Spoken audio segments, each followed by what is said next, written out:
Les forces armées de la République démocratique du Congo envoient des signaux rassurants sur le combat de plus en plus intense actuellement sur le terrain dans l'est du pays. Plus de 130 jours après la prise de Bunagana, les forces loyalistes poussent pour laver cette humiliation. À Kwamout également, où la sécurité a causé les déplacements de plusieurs personnes, le mouvement inverse est de plus en plus observé ces derniers jours. La population regagne de plus en plus leur domicile depuis l'apaisement de la situation. Boris Johnson ne succédera pas à Liz Truss, l'ancien Premier ministre prédécesseur de cette dernière s'est lui-même désisté pour le poste de président du Parti conservateur, probablement un boulevard pour le dernier ministre des Finances. Mesdames et messieurs, bonjour. À l'invitation du président de la République, président en exercice de la CEAC, Kinshasa abritera ce mardi 25 octobre la deuxième session extraordinaire de la conférence des chefs d'État et de gouvernement de la communauté économique des États de l'Afrique centrale, CEAC, consacrée exclusivement au processus de transition politique en République du Tchad dans le cadre du Conseil de paix et de sécurité de l'Afrique centrale, COPAX. Ce sommet extraordinaire de Kinshasa connaîtra la participation des représentants des 11 pays membres de la CEAC ainsi que du président de la Commission de l'Union africaine, Moussa Faki Mahamat. D'autres chefs d'État confirment leur arrivée au fur et à mesure. Ce lundi matin, Kinshasa accueille la délégation de la Commission de l'Union africaine et son vice-président. Mais bien avant, les présidents Félix Tshisekedi et Samia Suluhu ont assisté devant le vice-premier ministre des Affaires étrangères Christophe Lutundula et son homologue de la Tanzanie à la signature ce dimanche au State House de Dar es Salaam des deux mémorandums d'entente dans les secteurs de transport et de télécommunications. Ceci est la matérialisation de l'engagement des deux chefs d'État pris à Kinshasa en août dernier à l'occasion de la visite d'État de la présidente Samia Suluhu Hassan. Dans le secteur des transports, par exemple, les deux présidents ont confirmé au cours du point de presse qui a suivi cette signature leur volonté de construire un schéma de fer devant relier la Tanzanie, le Burundi et la RDC, ainsi qu'une route entre la Tanzanie et la RDC.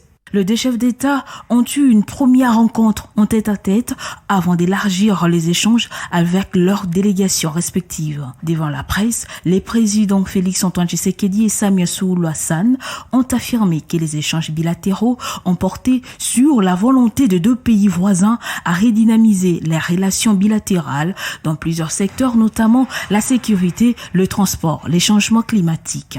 Les effets de la guerre entre la Russie et l'Ukraine, ainsi que l'agression de la RDC par le Rwanda, ont également fait l'objet de ces échanges. La Tanzanie, rappelle-t-on, fait partie des pays dont les troupes ont réussi la neutralisation des rebelles pro-rwandais du M23 à Bunagana en 2013 sous Joseph Kabila. Cette année, dans le cadre de la force militaire régionale de l'EAC, l'armée tanzanienne est encore sollicitée. Le président Félix-Antoine Tshisekedi termine sa visite en Tanzanie ce lundi et regagnera Kinshasa au courant de la journée. Dans l'ensemble, nos hommes se comportent de manière exemplaire sur le terrain et les forces loyalistes continuent à fixer l'ennemi. Message des forces armées de la République démocratique du Congo qui assurent que la situation est sous leur contrôle dans tous les fronts. Il s'est signalé ces dernières heures des combats de forte intensité contre les rebelles et les terroristes dans la partie est du pays. Kinshasa adopte finalement la piste offensive sur terrain après avoir longtemps privilégié la diplomatie. La trêve n'aura duré que quelques mois depuis la prise de Bunagana par les rebelles terroristes du M23 soutenus par le Rwanda. Les tirs à l'arme lourde se font sentir à nouveau dans l'est de la République démocratique du Congo, particulièrement dans les territoires de Rutshuru, province du Nord Kivu. La conquête de la localité de Bunagana par le Rwanda depuis juin se trouve au cœur des affrontements intenses entre les forces armées de la République démocratique du Congo et les terroristes du M23. De nouveau, ce sont des morts, des blessés et des déplacés parmi les civils congolais, mis sous le commandement du nouveau chef de l'état-major, Christian Chiwewe, les FARDC à l'assaut du M23 pour reprendre Bunagana. Dans sa communication officielle, rendue tard dans la soirée des dimanches, les FARDC accusent l'M23, bras armé du Rwanda, d'avoir relancé les hostilités en attaquant leur position sous l'axe Rangira-Rwanguba-Tchengerero Pas seulement les terroristes du M23 appuyés par le Rwanda ont lancé une autre offensive sous l'axe Tamugenga, où se poursuivent des affrontements entre l'armée loyaliste et l'M23. Rangira et Rwanguba, deux entités du groupement Djomba situé à une dizaine de kilomètres de Rutshuru au centre, chef-lieu du territoire portant le même nom. En 4 jours de combat, selon le communiqué officiel des FARDC, 4 morts côté civil ont été enregistrés et 40 autres blessés sous les 2 axes, sans compter les déplacements de nombreux habitants fuyant les combats. La reprise des combats intervient alors que le président Félix Tshisekedi a levé l'option diplomatique à la place d'une approche militaire, sauf pour les groupes armés considérés comme terroristes. Il a affirmé le 24 juin dernier au Conseil des ministres, pour le premier des citoyens congolais, l'instauration de la paix dans la partie orientale de la RDC, la voie diplomatique demeure l'option idéale et privilégiée, sauf pour ceux des groupes armés considérés comme des terroristes et pour lesquels la voie militaire reste comme la seule option. Quant aux rebelles M23, ils ne jurent que sous la tenue d'un dialogue avec le gouvernement congolais, une option rejetée aussi bien par la société civile du Nord Kivu que par la majorité des Congolais, qui voient mal des terroristes négocier avec un gouvernement. L'M23 poussait même son outrecuidance plus loin, en menaçant l'État congolais de reprendre les armes si celui-ci refusait cette proposition. Depuis plusieurs années, des voix s'élèvent pour noter l'infiltration de l'armée congolaise par des éléments rwandais, ce qui a poussé le commandant suprême de l'armée congolaise à procéder à des nouvelles nominations et permutations au sein des FARDC, qui ont vu également la mise à l'écart de certains généraux, alors que d'autres ont été envoyés. Après la visite de la délégation des membres du gouvernement conduite par le ministre de l'intégration régionale Didier Mazenga aux déplacés de Kwamouth accueillis à Bandundu-Ville et remise des frais de transport aux déplacés pour qu'ils regagnent leur domicile à Kwamouth, l'on constate l'évacuation progressive des sites d'accueil où plus de 6000 déplacés de Kwamouth s'étaient réfugiés. Benjamin Moudiata pour les détails. De nombreuses familles peuvent à présent regagner leur domicile à Kwamouth. Après la visite d'une délégation gouvernementale et plusieurs actions menées par les forces armées de la République démocratique du Congo, dont le but de ramener la paix, les fruits se lisent à ciel ouvert. Les déplacés reçus à Bandundu-Ville quittent déjà les sites d'accueil après la distribution de frais de transport par la commission humanitaire mise en place après le passage de la délégation du gouvernement. Si certains ont déjà regagné leur village d'origine, d'autres cherchent les moyens de transport enthousiasmés de regagner leur village. Selon plusieurs sources sur place, pour l'instant, tous les pavillons du grand marché des Bandundu sont fermés ou logés les déplacés. La commission d'assistance gouvernementale continue de rassurer que tous les 500 ménages ont été servis. Signalant que l'armée congolaise continue de s'impliquer pour la paix totale à Kwamouth, amenant des actions dans les zones non stables jusqu'à présent. De l'autre côté, à l'issue de la visite de l'archevêque de Kinshasa, Fridolin Mbongo à Kwamouth, Patrick Mouyaya, porte-parole du gouvernement, a dû saluer la collaboration de l'Église et appelle à un travail en synergie pour que ce conflit prenne définitivement fin. Pour réparer les dégâts, il faudrait aller jusqu'à la fin de la démarche. Les victimes des massacres dans les territoires de Beni et Romou, où les blessures de la guerre sont encore très fraîches, continuent de vivre dans des conditions psychologiquement précaires. Une partie se trouve à Kinshasa, dans l'orphelinat Nid d'Espoir. Un scellé et une équipe de Télé 50 les a rencontrés sur place. Nous sommes dans la commune d'Ilan-Tsélé, non loin de Kinkole, dans les quartiers Mikala 1. Que l'on retrouve ces enfants orphelins victimes de la barbarie des ADF, qui ont perdu leurs parents en plein bain de sang, sauvagement abattus par machette dans les territoires des Beni, Irumu, dans la province du Nord Kivu, à l'est du pays, espérant à la paix un jour dans leurs entités respectives.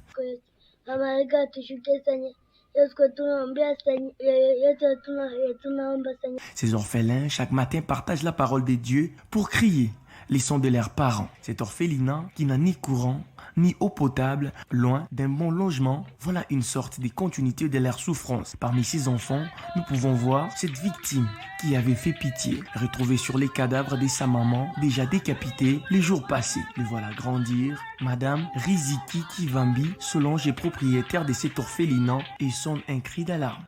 Au ministère de la Jeunesse, au ministère de la Justice, nous donner la personnalité juridique pour que nous puissions être en mesure de faire, de continuer cette œuvre dans toute sa grandeur, dans la grande vision que nous avons d'accueillir autant d'enfants, parce que la guerre continue jusqu'en ce moment. Il y a encore des orphelins qui se font aujourd'hui parce que l'ennemi continue à tuer les parents et il y a toujours les orphelins. Vraiment de nous soutenir dans cette œuvre.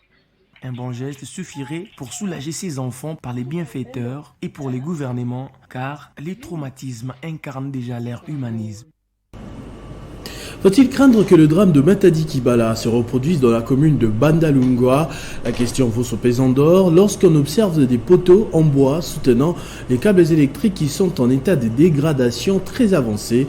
La population dit vivre dans la peur d'une probable catastrophe. Ces poteaux sur l'avenue de la Libération ex-24, comme partout à Kinshasa d'ailleurs, causent la terreur dont le chef de la population se rappelant le drame de Matadi Kibala. Dans un état de délabrement avancé, ces poteaux en bois peuvent tomber à tout moment et faire d'énormes dégâts, notamment de morts par électrocution. Nous avons vu ces poteaux tomber le matin. C'est un poteau de la Société nationale d'électricité. Nous sommes le 4e jour depuis que ce poteau est à cet état et nous ne voyons vraiment pas aucun technicien de la Société nationale d'électricité venir pour remettre à son état initial.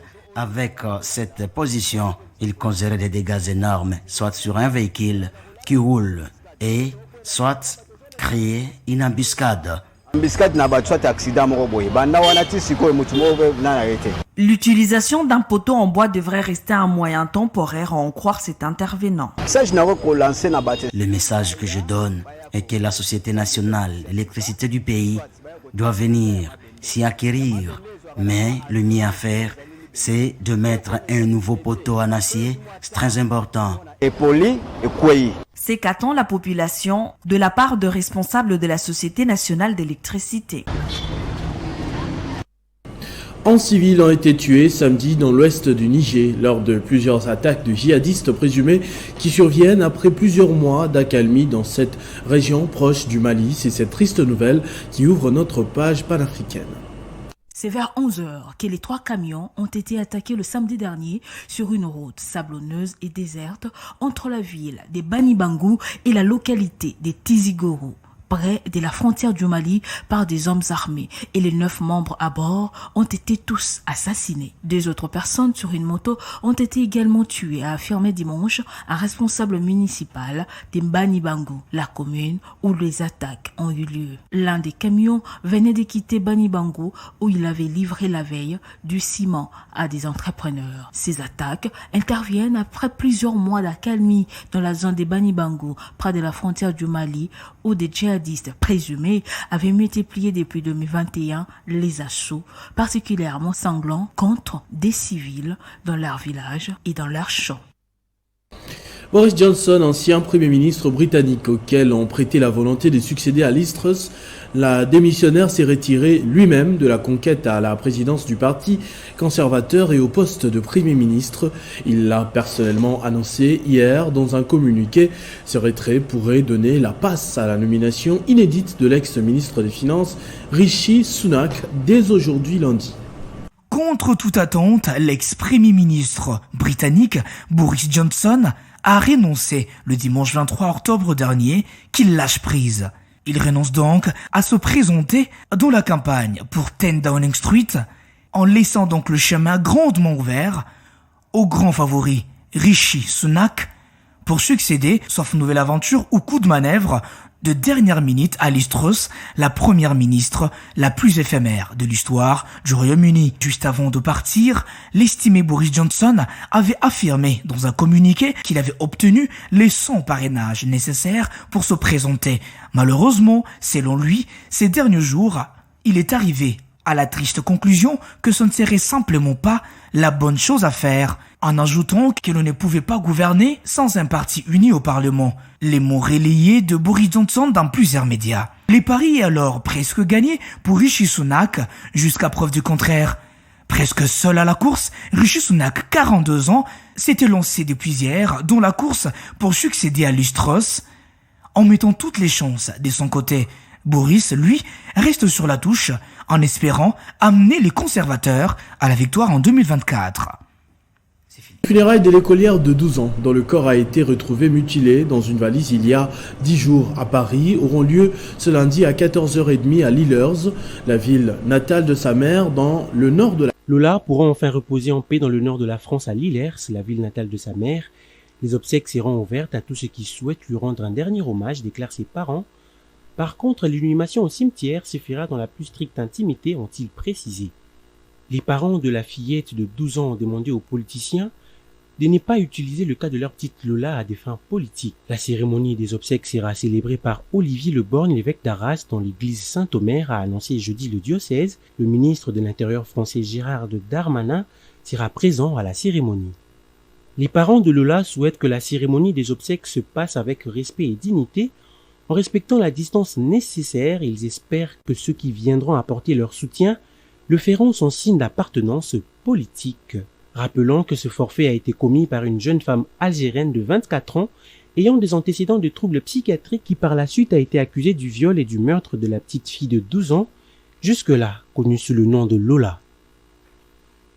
Les Léopards de la RDC ont enregistré une victoire importante face au Fennec d'Algérie en match comptant pour la phase aller du deuxième tour des éliminatoires de la CAN 2023 en Vodacom Ligue 1. V-Club fera ses débuts aujourd'hui face à l'Academy Club Rangers. Nous allons également parler karaté avec les Léopards qui ont pris la direction de Turquie. C'est avec Christian Bokaya qui va nous rejoindre de l'autre côté du plateau. Bonjour et bienvenue Christian. Bonjour Christopher Ochokou, merci.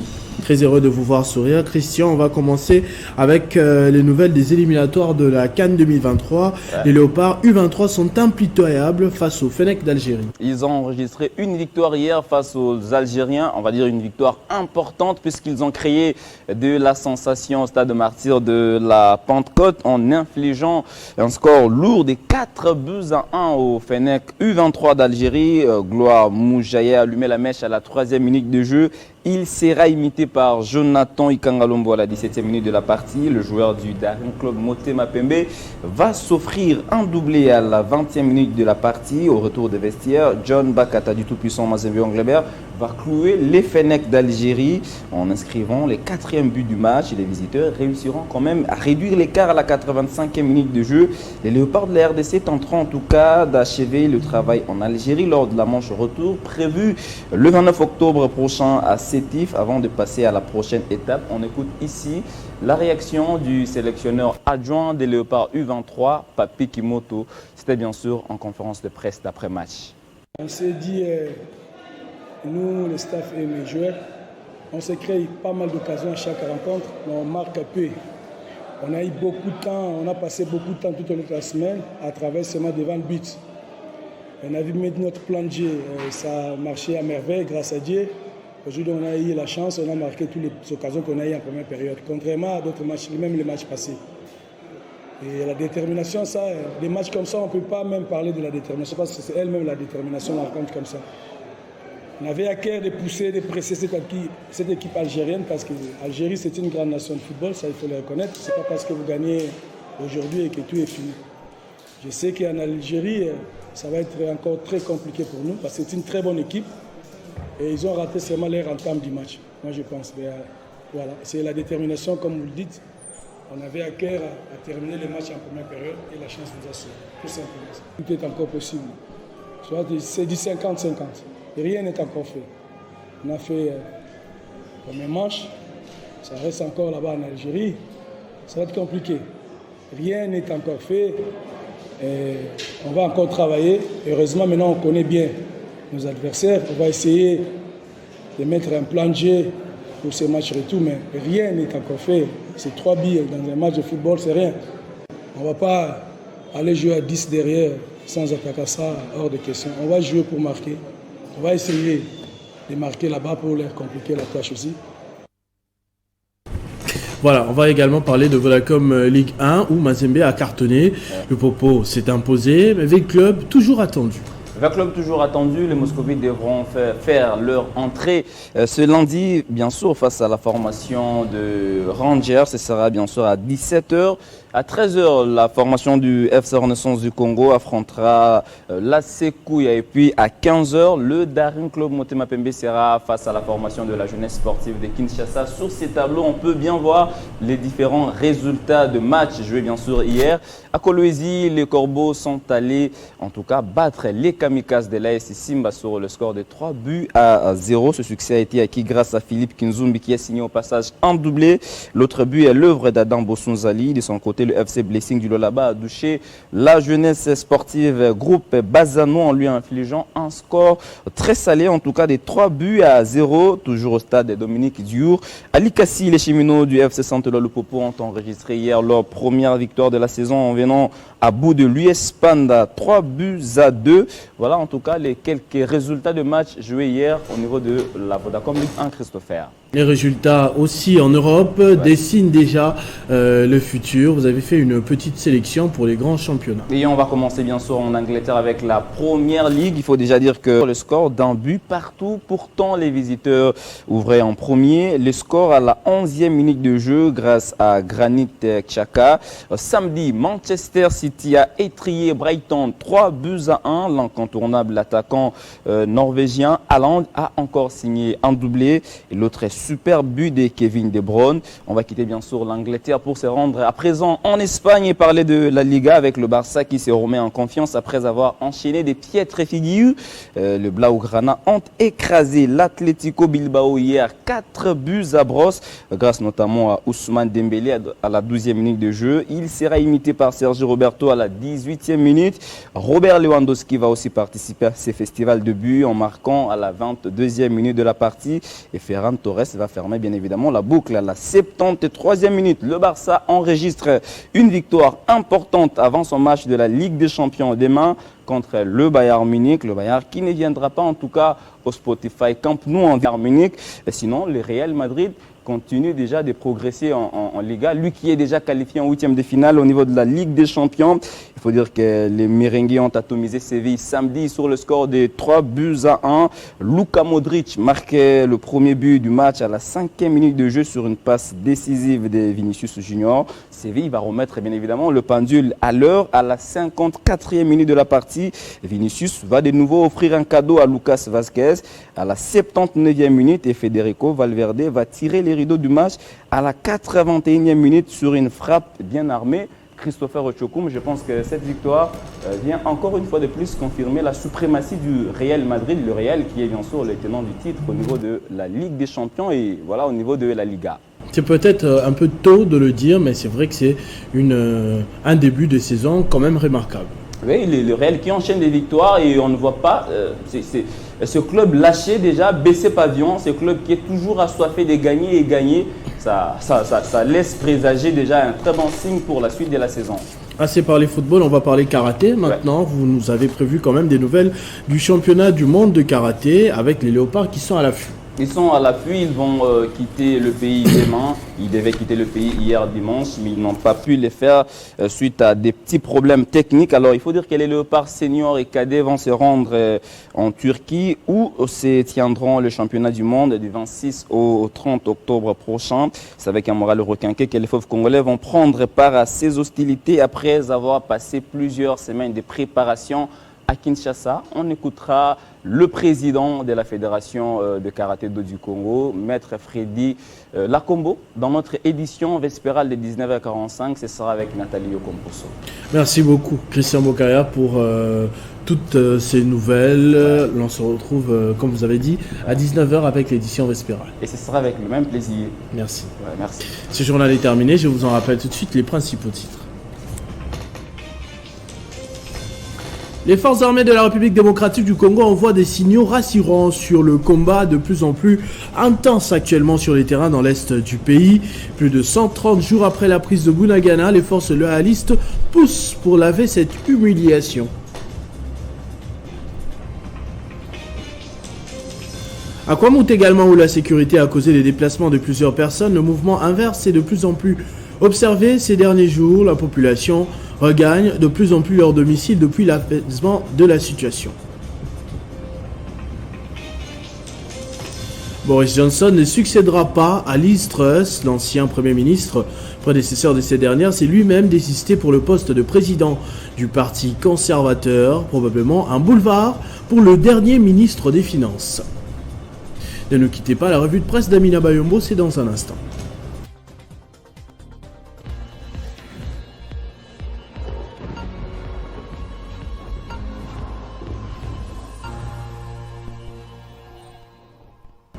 Amina Mayombo va me rejoindre de l'autre côté du plateau. Bonjour et bienvenue Amina. Merci Christopher, bonjour à tous. À la une de votre revue de presse, la situation militaire au front de Rutshuru au Nord Kivu avec la reprise des combats entre FARDC et M23 qui fait la une de plusieurs journaux comme Congo Nouveau. Et c'est ce qui fera l'essentiel de notre tour d'horizon de ce lundi. Congo Nouveau qui ouvre le bal s'interroge sur l'opportunité de la reprise de ces offensives de l'armée alors que sa réforme ainsi que sa montée en puissance ne semblent pas encore être parachevées. Le tabloïd indique que les nouvelles du front ne sont pas favorables pour l'armée nationale. Elle a perdu le contrôle du village Tamongenga, une localité stratégique car non loin de la grande route nationale. Le gouvernement congolais devait finir les réformes pour permettre à l'armée de s'équiper notamment en matériel lourd car pour ce journal, face au M23, malheureusement, l'armée ne semble pas encore retrouver ses marques. Entre-temps, la Prospérité qui publie le communiqué officiel dans ses colonnes note que les FARDC ont rassuré la population et promettent de se battre jusqu'au sacrifice ultime s'il le faut pour la défense de l'intégrité territoriale. Et plusieurs analystes, selon le journal La République, renseignent que cette provocation a pour objectif de contraindre donc Kinshasa à prendre langue avec ce mouvement monté par Paul Kagame, président rwandais. Mais entre Félix Tshisekedi et lui, vous le savez, le parfait amour affiché il y a quelques mois appartient désormais au passé, rapporte Econews. Au micro de BBC, souligne ce journal, le président Tshisekedi a dit avoir été poignardé dans le dos par son homologue rwandais. Autrement dit, analyse encore Econews, à Kinshasa, Paul Kagame n'est plus un interlocuteur crédible. Par conséquent, la diplomatie ne pourra pas se faire ou ne pourra pas fléchir le pouvoir en place de Kigali dans son élan de déstabilisation de la RDC. Ce qui explique certainement la reprise des hostilités sur le front que vous avez annoncé tantôt dans votre journal de Rutshuru. L'urgence est donc d'imposer la paix par les armes, conclut ce journal. Pour Emmanuel Macron, autre chose à présent, une paix en Ukraine est possible quand les Ukrainiens décideront. On voit ça sur RFI. Tout en soutenant diplomatiquement et militairement l'Ukraine, le chef de l'État français assume depuis le début du conflit ukrainien en février de continuer à parler à son homologue russe Vladimir Poutine, à la différence d'autres dirigeants occidentaux et notamment du président américain Joe Biden. Il a encore plaidé vendredi à Bruxelles pour que Kiev et Moscou reviennent autour de la table lorsque ce sera acceptable pour le président ukrainien Zelensky, mais aussi le plus tôt possible. Cette position a parfois été critiquée et Emmanuel Macron a profité de son discours de dimanche pour la justifier devant des centaines des responsables politiques et religieux du monde réunis autour du forum de 3 jours où il a rencontré le pape François, indique ici France 24. Emmanuel Macron a en outre appelé les religions dans son discours à leur devoir résistance contre la pulsion de pureté et le retour des grandes peurs qui agitent les sociétés occidentales. Merci beaucoup Amina Bayombo pour tous ces titres. Avec plaisir. À tous et à toutes également, merci de votre attention soutenue. Restez fidèles au programme de votre chaîne Télé 50. Vivez heureux, vivez 100 ans, mesdames et messieurs.